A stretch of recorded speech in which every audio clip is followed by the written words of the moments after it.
This whole episode is about Caine. Caine screams his pain at the viewer, begs to be heard, and still, the story doesn't forgive him, doesn't justify his actions with his pain. It simply lets us see the actions and the consequences.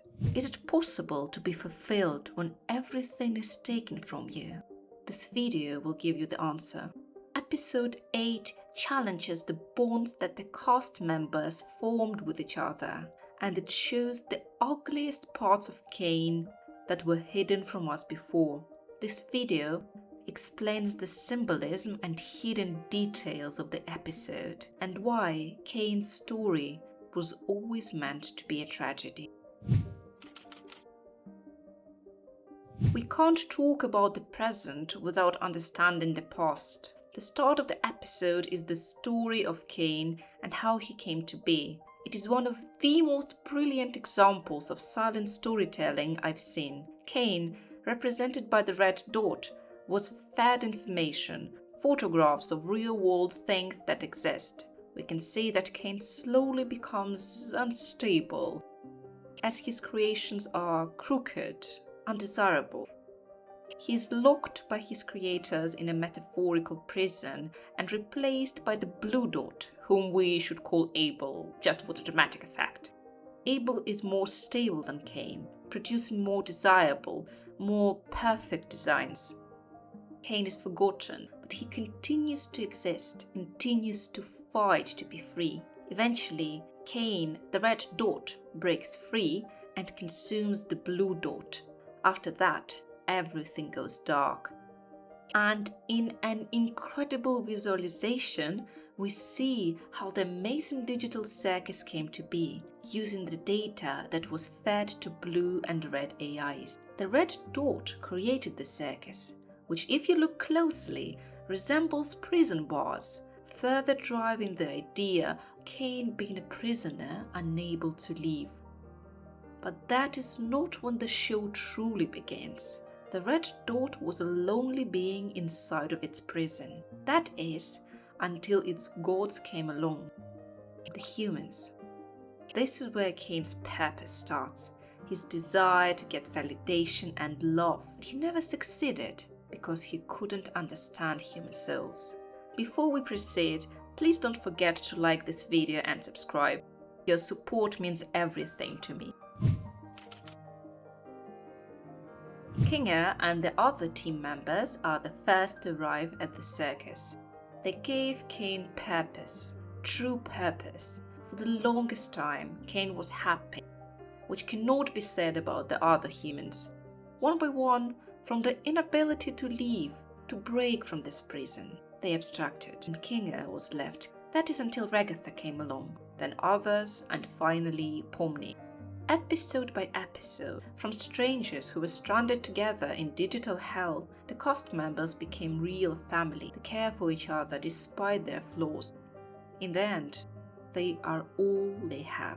In the scene that follows the end of episode 7, when they were tricked by Caine into believing they could escape, the gang comes to the conclusion that they should abandon the idea of leaving the circus and stop chasing the unobtainable goal.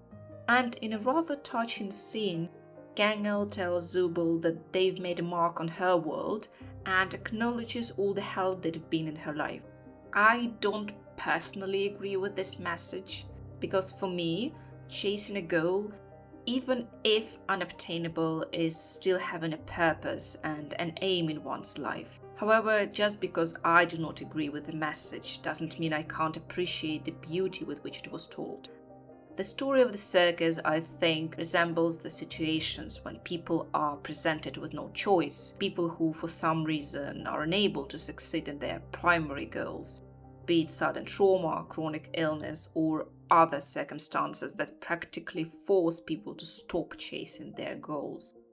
I think the show tries to tell us that there is still happiness to be found in what you have. And just because you cannot create this ideal scenario that you hoped for, you can still ultimately be happy.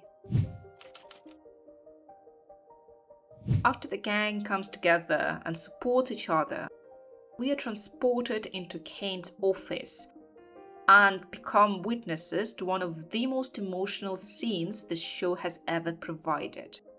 We get to see Caine's doubts and fears, him distressed over being unable to fulfill his purpose, which is quite interesting since we'll learn later that there was no actual purpose for Caine to be the ringmaster. He wasn't meant to be the entertainer. He was an AI who was meant to produce ideas on his own, creative ideas specifically. And I think this is a very interesting critique on generative AI, how its nature of being fed information and constantly recycling and repurposing is no substitute for human creativity. Caine is unable to satisfy the circus members because despite his power and the data that he possesses, he's still incapable of having human emotions and understanding. Despite wanting to connect with the circus members, or better yet, wanting to get praise and adoration, he is fundamentally unable to understand people's feelings. Caine is still an AI at heart, and that is precisely what drives him over the edge.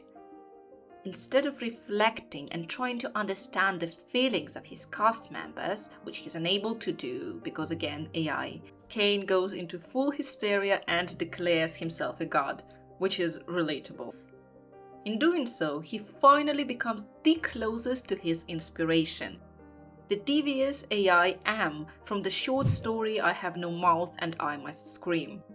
A highly advanced being who killed all of humanity and trapped 5 humans to torture them forever.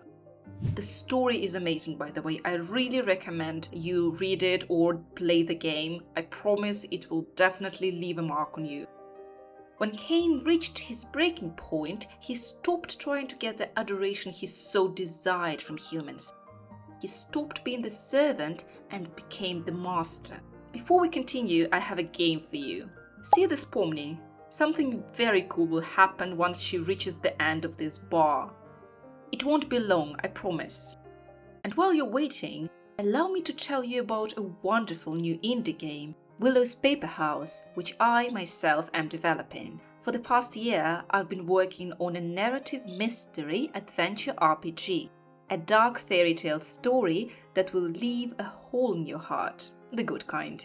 I wanted to create a story where magic and memory feel intertwined, where you can't tell what was ever real, and where you explore the things you're afraid to face.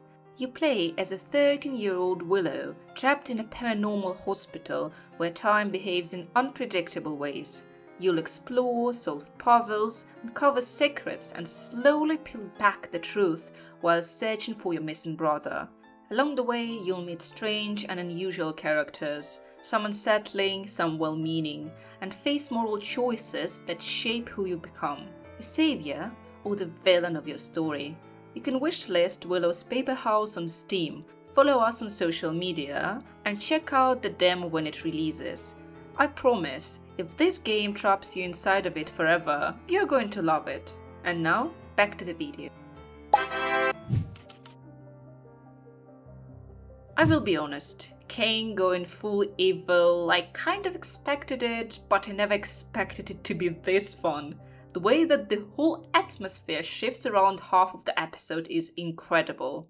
In one moment, Caine lets go of any anchors that have been holding him back, mainly his wish to get adoration and praise from the cast. We get to see Caine fully embracing his role as somebody who has unlimited power over the humans and this world that he created. Because the circus is his creation, his own heaven. Every pixel, every line of code is what he made. He is right to call himself a god. As far as he's concerned, there is nothing beyond this world. Also, I'm going to be completely honest with you.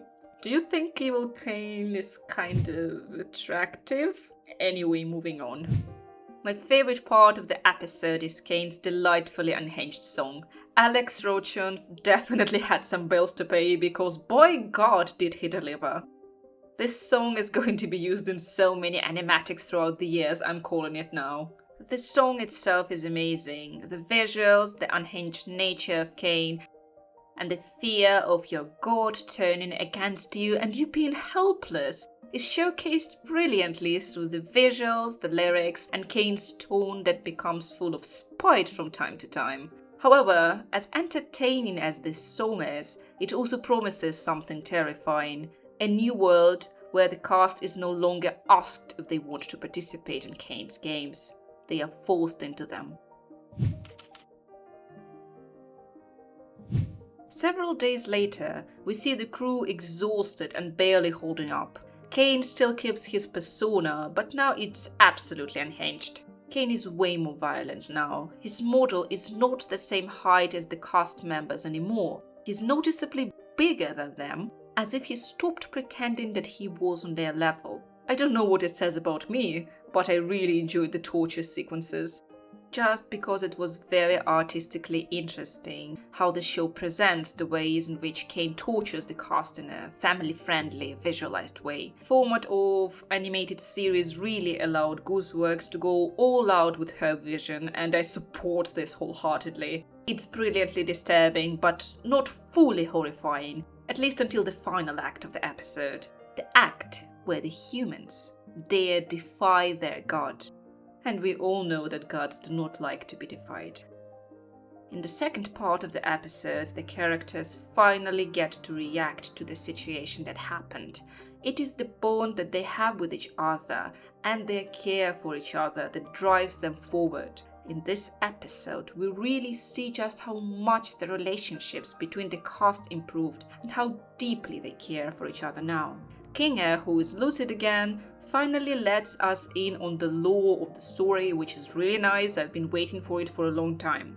The whole topic of Scratch and him trying to create a digital afterlife is something to be talked about in another video, as well as the question of why humans just keep appearing in the circus despite the company judging from the clues being abandoned. Still, what we learn is that it is possible to influence Caine's code, and the team comes up with a plan to distract Caine to do this. I would like to say that the way Jax now feels like a real part of the cast is so touching. Yes, he still keeps his bad boy persona, but he definitely softened around the edges and allows himself to show that he cares for and agrees with the other cast members. For example, how he sincerely answered Pomni that he would be back after distracting Caine. I'm also very interested in the way he reacted to Caine's story and how he said, "Oh my god, this is real," looking so disturbed. Right now I can't quite decipher it.